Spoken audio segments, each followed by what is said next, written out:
ഒരു മീൻ മുട്ട കിട്ടിയിട്ടുണ്ട്. അതൊന്ന് തോരൻ വെച്ചാലോ? മീൻ മേടിക്കാൻ പോയപ്പോഴേ അവരെനിക്കിങ്ങനെ മുട്ട മാത്രം മാറ്റിയെടുത്ത് പരിഞ്ഞില് എനിക്ക് തന്നതാന്നേ. അപ്പൊ ഒന്ന് തോരൻ വെച്ചേക്കാന്ന് വിചാരിച്ച്. ചാളയുടെയൊക്കെയാണെ വറക്കാമല്ലോ. കുഞ്ഞുള്ളി, ഒരു പിടി കാന്താരി ചതച്ചത്, കാന്താരി ഒരു ഉണ്ടമുളം ഉണ്ടായിരുന്നു, ഇഞ്ചി ചതച്ചത്, വെളുത്തുള്ളി ഇത് അരിഞ്ഞ് വേണമെങ്കിൽ ഇടാം കേട്ടോ. വെളുത്തുള്ളി നിർബന്ധമില്ല, വേണമെങ്കിൽ ഇഷ്ടമുണ്ടെങ്കിൽ ഇട്ടാൽ മതി. പിന്നെ ഒരു പിടി കുഞ്ഞുള്ളി കുനുകുനാന്ന് അരിഞ്ഞത്, അതിൻ്റെ പുറത്തോട്ട് ഒരു സ്പൂൺ കുരുമുളക് പൊടി ഇടുന്നുണ്ട്, മഞ്ഞപ്പൊടി, പിന്നെ കാശ്മീരി മുളക് പൊടി. എരിവ് അനുസരിച്ച് അവനവൻ്റെ ഇത് അനുസരിച്ച് എരി ഇടുക. ഇവിടെ നല്ല എരി വേണം മക്കൾക്ക്, എനിക്കും.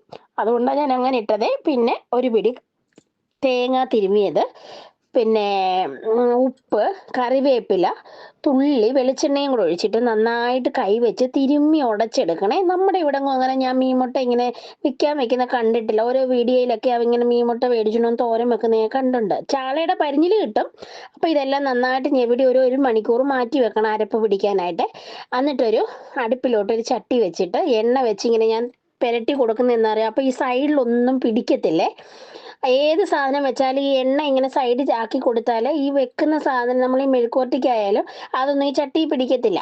എന്നിട്ട് ഈ പരട്ടി വെച്ചേക്കുന്ന മീൻ മുട്ടയും മസാല എല്ലാം കൂടെ ചേർത്ത് ഈ ചട്ടിയിലോട്ട് വെച്ച് നന്നായിട്ട് ഒരു തുള്ളി വെള്ളം ഒഴിക്കണ്ട, തത്തി പൊത്തി അടുപ്പ് ചെറു തീയിലിട്ട് വെക്കുക. ഒരു 10 മിനിറ്റ് ഇടയ്ക്കിടയ്ക്ക് ഒന്ന് ഇളക്കി കൊടുക്കണേ. തവിയുടെ ഇത് വെച്ചിട്ട് ഒന്ന് ഇടയ്ക്കിടയ്ക്ക് ഇളക്കി കൊടുക്കണം. അപ്പോൾ അടിയിലുള്ള മസാലയൊക്കെ മേളിലാവുകയും ചെയ്യും. ഇളക്കുമ്പോൾ നല്ലൊരു മണം വരുന്നുണ്ട്. എനിക്കും എൻ്റെ മോനും ഇഷ്ടമല്ല, ലച്ചുമോന് വലിയ പ്രിയമല്ല ഇത് കേട്ടോ.